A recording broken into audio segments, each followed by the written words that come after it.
All right. Well, hello, everybody. Thank you for tuning in today.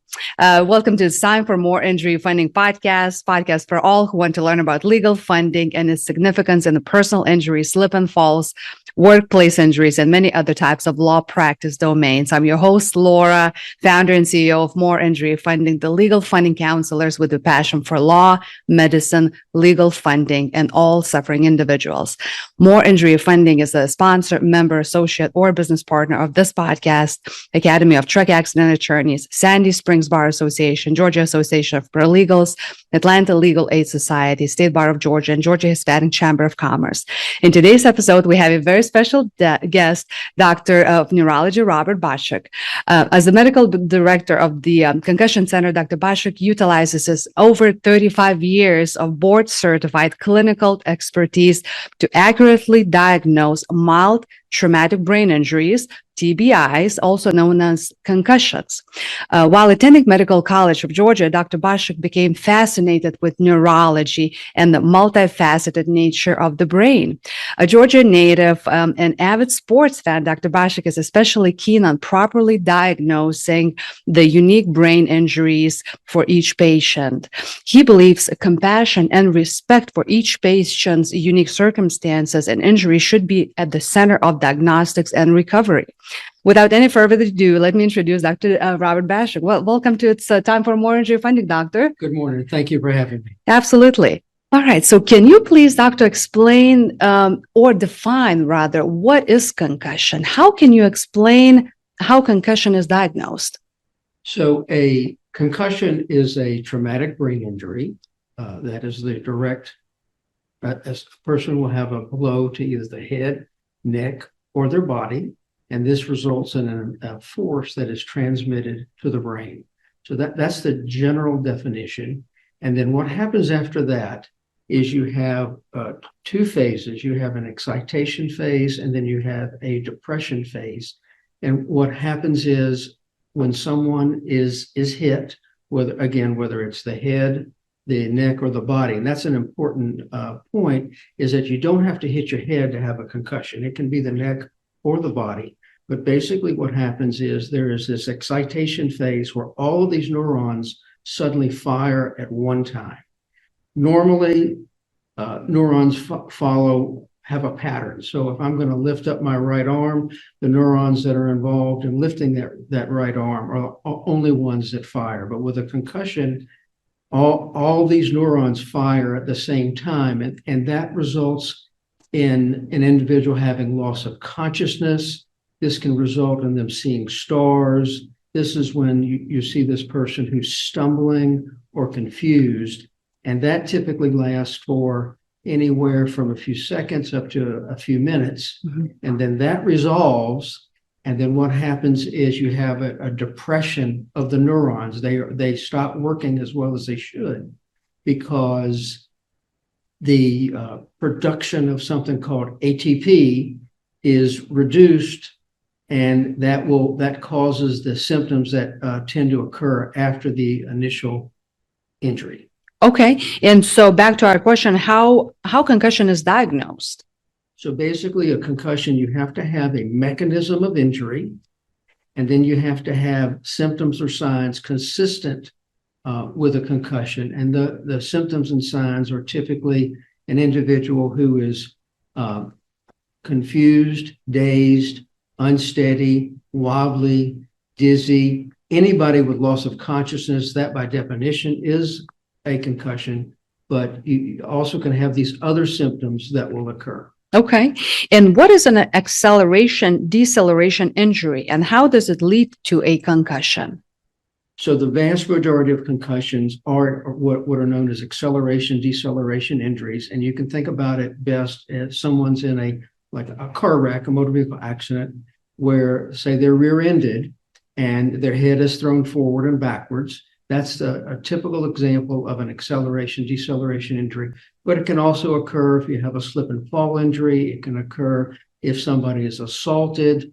So it's the movement of the brain inside the skull, the acceleration, deceleration, what causes the concussion, and that affects the neurons. It causes the stretching and shearing of the neurons. And that's what produces the concussion. It's not what used to be called a coup-contre-coup injury. It's more acceleration, deceleration. Can you, Dr. Bashuk, elaborate on the force required to cause a concussion? So to have a concussion does require a significant force, and there's linear and rotational forces, and it's easier to talk about the linear forces. There's more known about them. But to give you an example, a motor vehicle accident, a motor vehicle crash at 30 miles per hour that's a force of about 60 Gs. If you sneeze, that's about a force of 4.5 Gs. Oh, wow. A concussion requires 70 to 120 Gs. And most people, if they get into the 90 range, that's the typical force that you see to cause a concussion. And how does the force of a motor vehicle accident, let's say at 30 miles per hour, compare to the force needed to cause a concussion? So again, 30 miles per hour is basically the force that is going to, where your airbag should deploy. And again, that's going to be a 60 G force. So you typically need a little bit more to actually cause a concussion. Okay. So is it true that approximately 77% of football collisions are below 30 G?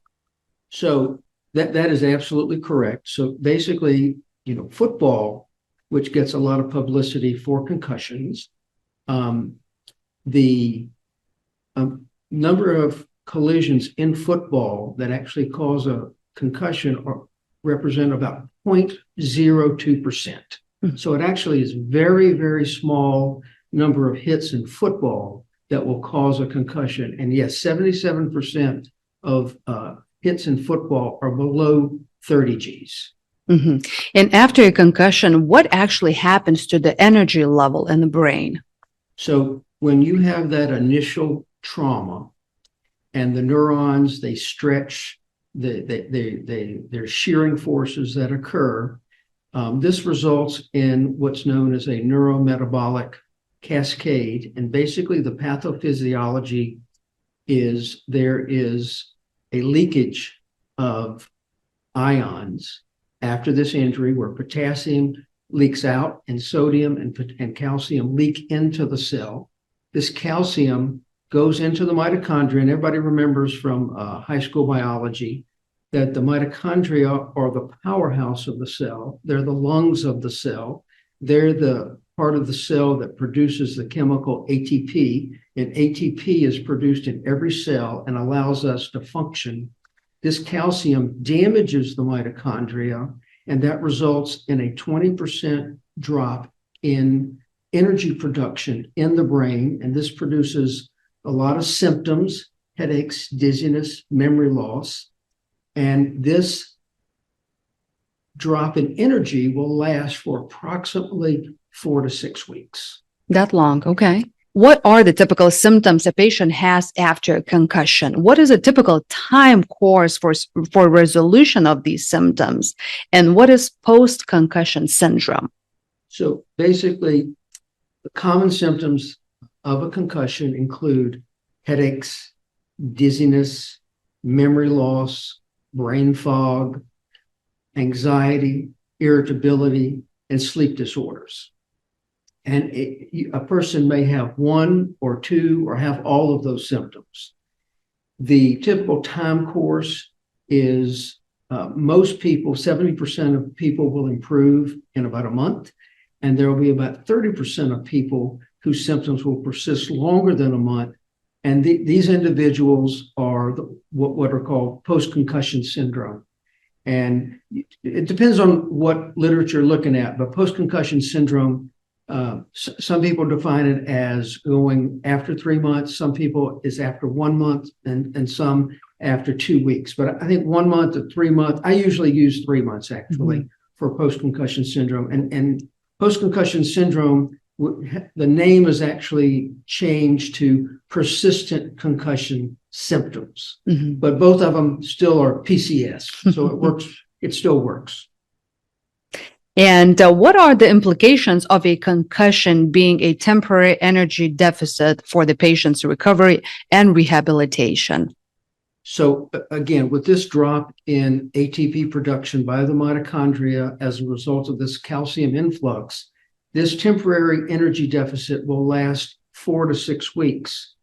And, the concussion is basically over at that point. Now, a person can have prolonged symptoms for other reasons, but the temporary energy deficit generally resolves itself in 4 to 6 weeks. One of the problems is with the temporary energy deficit is if you were to go back and have a concussion again before the deficit has corrected, that can result in an additional 20% drop in energy production, and that can result in a severe brain injury. And that is also known as a second impact syndrome. So one of the problems is a lot of times symptoms may actually improve in 2 or 3 weeks before the energy deficit has corrected itself. So you have to be very careful about people returning to sport too soon. Mm-hmm, mm-hmm. And what is the role of rest after a concussion?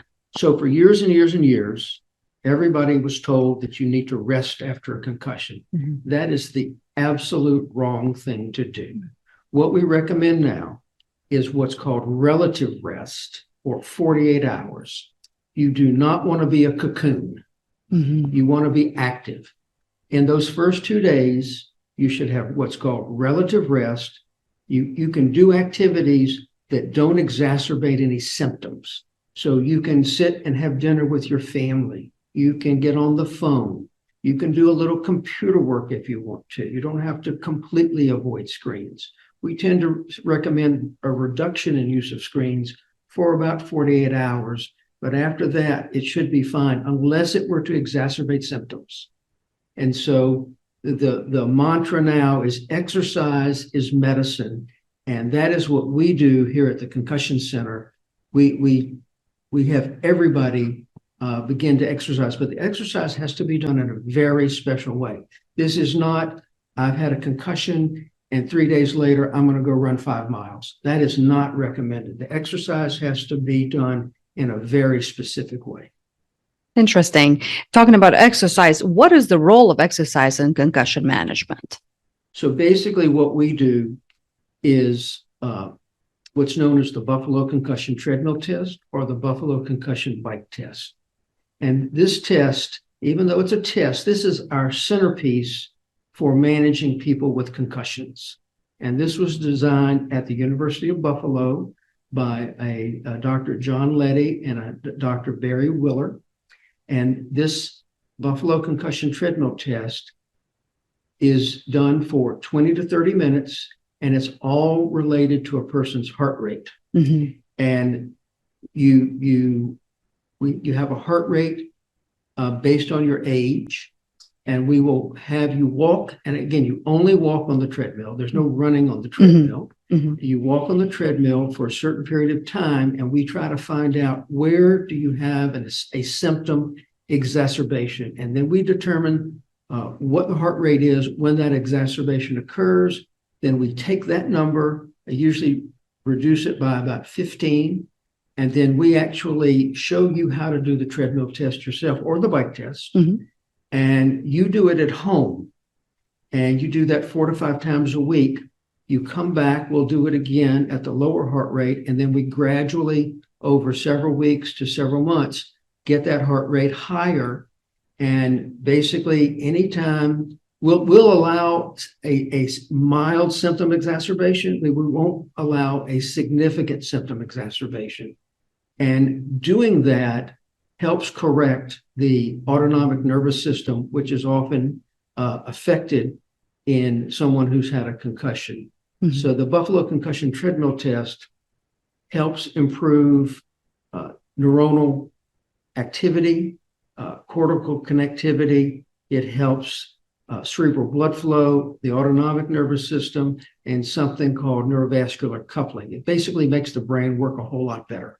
and it corrects a lot of the deficits that occur when someone has a concussion. So when you mentioned working out at home, is that just a simple bike that people use at home? So a lot of people obviously do have a treadmill at home or a bike at home, and a lot of people belong to a gym. And so the treadmill test, actually, you want to try to keep it in the heart rate zone for at least 20 minutes. The bike, you want to do it for 30 minutes. We always do the treadmill or the bike test here first so that we can tell you what your heart rate goal should be. Mm-hmm. And then we gradually increase that heart rate based on what symptoms that you're having. And then once you get to the original goal, most people's symptoms typically will go away. And again, the treadmill test, I would say, helps about 80 to 85% of people. It doesn't help everybody. So not everybody who has a concussion has autonomic nervous system abnormalities. So that's a person who actually would come here and they get to their heart rate goal right away. Then their problems are due to other things. It may be ocular, vestibular, it may be cervical, it could be hormonal. So there are other things that will need to be evaluated as well. Okay. And Dr. Bashuk, you may have touched on this already, but how did the BCTT, which is the Buffalo Concussion Treadmill or Bike Test, BCBT, emerge as evidence-based treatment for concussion? So basically, again, this was done at the University of Buffalo, and they had people, again, post-concussion syndrome, Mm-hmm. had people that were not getting better. And they couldn't figure out how to help these people that had symptoms for 2 months, 6 months, a year. So they said, let's try exercise. Mm-hmm. And so they found it came out of the cardiology literature, a very safe protocol to do treadmill tests on individuals after they've had a heart attack. And so they started using it, and they only did it on people who had symptoms for a very prolonged period of time. And all of a sudden they got better. Mm-hmm. So they shortened the time. So instead of people who had symptoms for 3 months, they did 1 month and people got better. And then they went down to 2 weeks and people got better. And now you can start doing the Buffalo Concussion Treadmill test actually on day 3 after an accident. That's wonderful. Can you discuss the importance of a growth mindset in the context of concussion care? So the Buffalo Concussion Treadmill test is a great example of the growth mindset, because for years and years, it was all about rest, rest, rest. And right now, the standard of care is clearly exercise. And you have to get out of the rest mindset or the fixed mindset and get into a growth mindset. And growth mindset basically is your ability, your willingness to learn. Mm-hmm. So you know, if you're fixed in a certain thought process and you don't want to change, and there are things that are better, then you need the growth mindset. So it's the person who, you know, didn't want to have a cell phone. So, you know, pretty much everybody has a cell phone because it's so easy. It's easy to communicate. There's lots of information with that. So you have to grow, and the growth mindset and everything now about concussion is you need a growth mindset. The patients need a growth mindset. They have to want to get better. And quite frankly, the way a concussion patient gets better is they have to do the work. They have to be committed to doing the Buffalo Concussion Treadmill test. And once they're committed and they're willing to learn and realize that rest is not the thing that you want to do, that exercise is how you get better. Once they're committed to that, once they realize that, then they will definitely improve significantly faster. Like with any kind of recovery, I'm sure there are some challenges in this testing as well. So what are some of the challenges faced in implementing the BCTT in concussion management? So some of the challenges are do you have a treadmill? Do you have access to a treadmill, either at home or at a gym or a family member? Do you have, people generally aren't going to go out and buy one just because of this. And generally, most people, when they do this test, the treadmill test or the bike test, most of them are going to do it for 2 to 3 months, and that's 4 to 5 times a week. So, if you don't have one, then what do you do? So you can walk. Walking is good. You need a heart rate monitor. The problem with walking is the weather can prevent you from doing that. Also, we live in Atlanta, which has a lot of hills, so there's a lot of up and down. And what we really want is consistency, and that's provided with the treadmill or the bike. And the other thing is, if you're out walking, if your neighbor stops you, well, then you stop doing it. And you really want the 20 minutes on the treadmill or 30 minutes on the bike. So it's the other challenge sometimes is the person who has an ankle injury or a knee injury or a hip injury.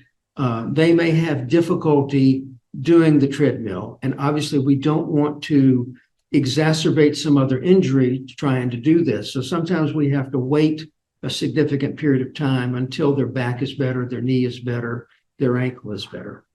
And Dr. Bashuk, you had mentioned headache as one of the side effects of concussion. Can you elaborate on the three-pronged approach to treating post-traumatic headaches? So headaches is probably the most common thing that occurs after a concussion. Mm-hmm. Probably affects 90% of the patients who have a concussion. And so what I try to do is a three-pronged approach to treat these headaches. So the Buffalo Concussion Treadmill or bike test, that helps correct autonomic nervous system dysfunction, which is a big cause of headaches. If the blood flow to the brain is not controlled properly, then that can certainly cause headaches. And the treadmill test can be very helpful for headaches. We all often use something called a CGRP medication. And these have been around since about 2018. You may have seen these on television. This is the Nurtec, the Ubrelvy, the Amavig, Emgality. There's about 10 of them now. And after people who have headaches, their CGRP levels are often elevated. And these drugs drop the CGRP levels and help with headaches. We've had a lot of success using these types of drugs for headaches.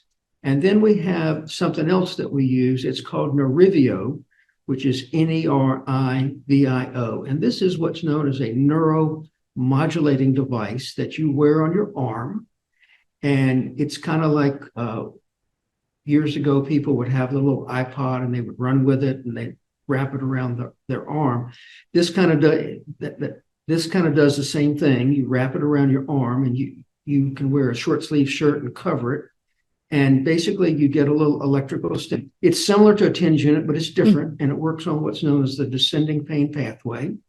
And so a lot of people don't want to take medications. So this Nerivio is a neuromodulating device that you can wear. You wear it for 45 minutes. And you can use it acutely, so when you have a headache, or you can also use it preventatively, which would be every other day.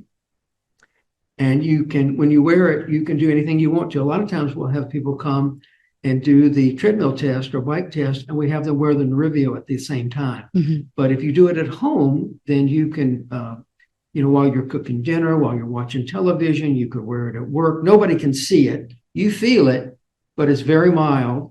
And you can basically do any activity that you want. So that's the three-pronged approach. The treadmill test helps with blood flow. The CGRP drugs reduce CGRP levels. And the Nerivio is a neuromodulating device that helps with headaches. And Doctor, you've been practicing neurology for over 35 years, and I'm sure you have so many stories with patients. But could you share some of those stories who have been, or who benefited from the BCTT test? Well, we have a lot of people who have had symptoms for, years, mm-hmm. and they never done any type of treatment for it. And That's another misnomer, is that there's no treatment for concussion. There's actually a lot of treatment for concussion. And so once we get people started on the exercise program, then about 80% of them see a dramatic change. And many people are able to return to work and return to normal activities. Mm-hmm. So that is actually much more common than the opposite. So that everybody sees a benefit. The other thing about the treadmill test is it is just good for you. Mm-hmm. It's good from a cardiovascular standpoint.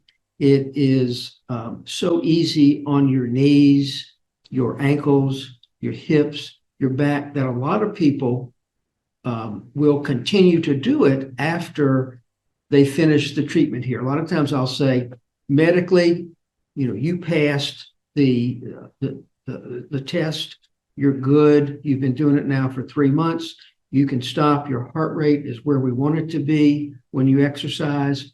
From a medical standpoint, you can stop, but if you want to continue doing it, then that's fine, because it's just very good for you. And a lot of people do continue. And is this Buffalo Concussion Treadmill test, is it only available at the concussion center at your clinic, or is it widely spread throughout different healthcare systems? So I think we're the only physician practice in Georgia that does it. I may not be totally right on that, but I don't know of anybody else that's doing it. And how can other healthcare professionals incorporate the BCTT into their practice? Well, the beauty of this is it actually is pretty simple. Okay, you just have to know the heart rate parameters. And so I like to take a 20-year-old, because this is actually, the math is very simple. So if you take, what you do is you take the number 220 and you subtract your age. Mm-hmm. So if you take a 20-year-old, obviously 220 minus 20 is 200. Then you multiply that by 0.7 and 0.8, mm-hmm. which comes out, their heart rate goal is 140 to 160. Now, if you're an elite athlete, then you do 0.8 to 0.9. Mm-hmm. But you take most regular people aren't elite athletes. And so their heart rate goal, when we start them on the treadmill, it's going to be 140 to 160. If you're older, that goal is going to be lower. And so we get that person on the treadmill, and they start walking on the treadmill, and we raise the incline on the treadmill 1 degree every minute until we get them into the heart rate zone that we're looking for. Once you get there, you keep them there for 20 minutes. Mm-hmm. And what typically happens after a concussion is a person is not able to get to their heart rate goal because of the concussion, mm-hmm. because they have autonomic nervous system dysfunction. So let's say this person had an exacerbation of symptoms at a heart rate of 135. What I would do at that point is I would tell this individual, you need to go home. We're going to show you exactly what to do on the treadmill, but you're going to walk on the treadmill, and your heart rate goal is now 135 minus 15. So that would be 120 to 135. They would do the treadmill test themselves 4 to 5 times a week. And then we would bring them back, and we would do it at 120 to 135. And if they're committed and they're doing it, then generally they're going to do quite well. And at that point, I send them home again to continue doing it. But now the heart rate goal was going to be 125 to 140. Mm-hmm. And we keep going back and forth, because once we get to 140 to 160, and they basically don't have an exacerbation of symptoms, then most of their symptoms actually have resolved, and their autonomic nervous system is functioning properly. That makes sense. And what future developments do you foresee in the field of concussion management, and how might the BCTT adapt to these changes? I don't know if the BCTT is going to change any. I think one of the things that we're looking for is, are there some biomarkers that we can use to help diagnose concussion? Right now, there are 2 biomarkers that are approved by the FDA. One is called GFAP, which is gliofibrillary acidic protein, and the other one is ubiquitin carboxyl hydrolase, UCH, L1. And these two proteins can be measured in the blood, but the problem is there's a very, very short window. And so these have to be done typically 12 hours after concussion. And that makes it very, very difficult to get that done. So a lot of people, may not get to the hospital. The hospital may not be able to do the test. Most people don't know about the test. So that we need something that, a week later or a month later, that we can use to better diagnose it. So let's say if somebody was involved in a car crash or trucking accident and they've been taken to the emergency room, would the emergency room physician automatically perform this test, the specific protein test to determine whether, concussion took place? So right now, I don't know of any hospital that does this. Mm-hmm. We have spoken to Piedmont. I know they're looking into it, but it's not happening at this time. Mm-hmm. Mm-hmm. Okay. How does the BCTT align with the principles of the growth mindset in healthcare? So again, the growth mindset is your willingness to learn. You may have the subject may be difficult, but you have to have the positive focus is, yes, this is difficult, but I'm going to learn it and I'm going to understand it. And getting out of the rest as a form of treatment for concussion and getting into the exercise as the proper way to get better, that is clearly a growth mindset. And once you get that growth mindset, it just changes your whole attitude about things. And just as much as there are advantages to the BCTT test, I'm sure there are some challenges. And what are some of these challenges related to this test and how they can be addressed? Well, again, the challenges have a lot to do with access to the treadmill. Mm-hmm. Sometimes people have asked about, is there something else that they could do? And again, we talked about walking earlier. You can use a rower, you can use an ergometer if you have that available. But the main issue really is getting access to the treadmill. And I have a very interesting question related to gender. Are there concussion differences in men versus women? So there actually are differences in men and women. It's a very interesting topic. Women actually have more concussions than men if you consider the same sport. Now, obviously, men are going to have concussions in football. Not a lot of women play football. But if you take the same sport, women actually have more concussions than men do. And we don't know exactly why, but 3 possible explanations. It could be hormonal, the estrogen, progesterone. Women have more of that than men. The size of your neck may matter. So men tend to have bigger necks, women have smaller necks. And what that means is when there's this traumatic event, their head may move more. There may be more acceleration, deceleration than with men. Mm-hmm. And then the other thing that I think is really important is I think women tend to tell the truth more so than the men. So I think, there may be a hormonal aspect. It may be the size of the neck, and it may be that women tell the truth. I love it. Are there brain imaging studies that diagnose a concussion? So there are absolutely no brain imaging studies that diagnose concussion. CAT scans and MRIs are almost always normal. And I hear this all the time that I had a CAT scan and it showed I had a concussion. No, it did not. Mm-hmm. Okay. The CAT scan was normal.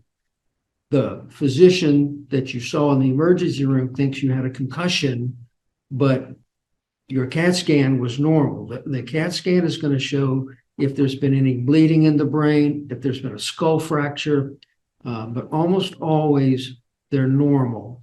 And we get these to make sure there's not been some underlying injury that you can't see. And what are some common myths about concussion overall? So one myth is you have to hit your head to have a concussion. You absolutely do not have to hit your head to have a concussion. Again, most people with a concussion have hit their head, but there are plenty of times where you didn't hit your head and you can have a concussion. Again, that's the motor vehicle accident. This is the football player who gets tackled, and especially like the quarterback when he goes back to pass and he gets blindsided. What does his head do? It goes forward and backwards or sideways. Again, that's an acceleration, deceleration injury. So that's one myth. Another myth is you see stars every time. Absolutely not. Some people do, but you don't have to see stars to have a concussion. There's no treatment available for concussion. There is lots of treatment available for concussion. There's the Buffalo Concussion Treadmill and bike test. There is vestibular therapy. There is ocular therapy. There's cervical therapy on your neck. So there's lots of therapy. And another therapeutic thing that we see that benefits people is education. Just understanding what happened, that this is a real injury. You can't see it, but it's there. And the symptoms that you're having you're not crazy. I mean, this is real. So, and the other thing is, and the biggest thing is what we've already talked about, exercise. Mm-hmm. Exercise done in the right way is how you will get better. So don't forget to work out always. Well, having said that, there's no question that people who are in better shape tend to do better. Mm-hmm. And their mitochondria work better. They handle energy better. And if you have underlying abnormalities, the concussion sometimes just brings it out. So if you have a lot of anxiety or depression, concussion can bring that out. And you may have been able to handle it, but once the concussion hits, it just opens it up. I had somebody a couple of months ago who had significant family issues, anxiety issues, but she said, I was able to handle that. But once I had this concussion, I just couldn't handle it anymore. And she was having serious issues with anxiety and depression. They've improved, but that is not an uncommon thing. And so if you are out of shape, that your concussion symptoms may be worse. And it may be off topic, may be related to what we're talking about, but what is the fencing response? So the fencing response, you see this a lot actually in football. Mm-hmm. And basically what happens is a person hits their head or their neck, and this is a concussion, okay? And their arms will extend upwards. They're laying on the ground and their arms are extended upwards. And they're out of it. They don't realize that it's happening. And the arms will stay up for several seconds before they come down. Mm-hmm. And there's lots of videos that you can watch on people having the fencing response. There was one recently at I'm not going to name the school, but this was a big college up north, and this player got hit. He goes down, and his arms are extended for several seconds, and the problem was nobody recognized it. Mm. Nobody saw it. The people on the sideline supposedly didn't see it. But this player went back in the game, and that was a big mistake. Mm-hmm. So it's important that people can recognize that, and because that could have certainly led to a second impact syndrome, and this person could have certainly had a significant injury especially if he had another blow. And we briefly mentioned or touched on the brain fog as a side effect of concussion. Can a brain fog occur after a concussion? So brain fog is a very common complaint, and people describe it as trouble focusing, trouble concentrating, trouble with their memory. And this is a very interesting concept. It's called default mode interference. And you have three brain networks. Mhm. There's your default mode network, there's your central executive network, and then there's your salience network. And basically, think about it like a political debate. You have the Democrat on one side, the Republican on the other side, and then you have a moderator. The moderator is the salience network. It allows you to flip back from default mode to central executive. Default mode is your daydreaming. You're thinking about what you're going to do later today. You're very relaxed. You're very calm. The central executive network is kind of what I'm doing right now. I am really focused on trying to do this well. So when you have a task at hand, you're using your central executive network. And so the default mode network and the central executive network, they're on a teeter-totter. When one is going, the other is off. But what happens with a concussion is the default mode network does not turn off. So when you try to concentrate, when you try to do something, you daydream, you can't focus, you can't concentrate. And what happens is these two networks are active at the same time. This results in an enormous amount of energy being used by the brain, and it's just completely worthless. It's again, go back to the debate. When the two guys are talking at the same time, you can't hear anything. It's just a waste of energy, and it's very frustrating. The salience network, the moderator, needs to be able to switch back and forth when it needs to be. And with a concussion, this brain fog is often because of default mode interference. It's interfering with your central executive network. It's interfering with your ability to concentrate and focus on the task at hand. Okay. All right, Dr. Bashuk. So in case someone suspects a possible traumatic brain injury or TBI, how can they locate your clinic, the Concussion Center? Do you have a website, social media sources, a phone number? So we are very close to I-85 and Claremont Road. We are at 2200 Century Parkway in Atlanta. Our website is concussionctr.com, and we are on Instagram. And our phone number is 404-946-9327. A fax is 833-941-2436. And we would be very happy to help. We will definitely get someone started on the Buffalo Concussion Treadmill test or the bike test. That really is the centerpiece of what we do. But we also do lots of other things. We have a vestibular. We measure how the eyes, ears, and brain work together by measuring eye movements, and we do a lot of vestibular testing as well. So we have cognitive rehab here if need be, if somebody's having significant cognitive issues. So we try to do this as a multidisciplinary approach. It's not all about just the Buffalo Concussion Treadmill test, although that is a significant portion of what we do. And then obviously we have the three-pronged approach to managing headaches, but we try to take care of every aspect of concussion. And that was so great, Dr. Bashuk. Thank you so much again for talking with me about concussion as a temporary energy deficit and about Buffalo Concussion Treadmill, way to treat post-traumatic headaches, and for being my very special guest at It's Time for More Injury Funding podcast. But before we conclude today's episode, I have one last question for you. Are you ready? I'm ready. Okay. If you could be an animal, what would you be and why?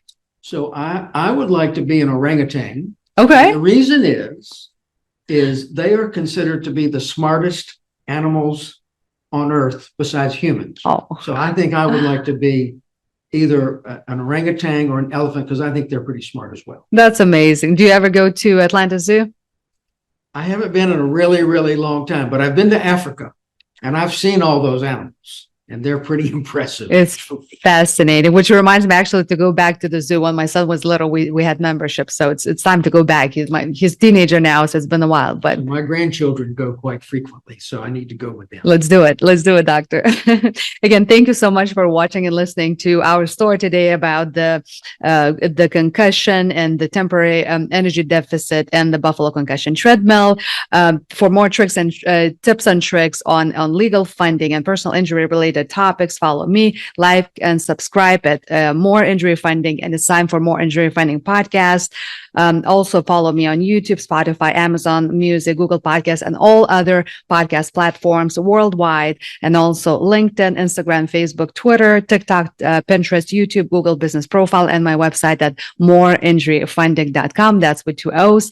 I can't wait to see and hear you, my dear listeners and viewers, soon. Until then, be well. Thank you. Thank you.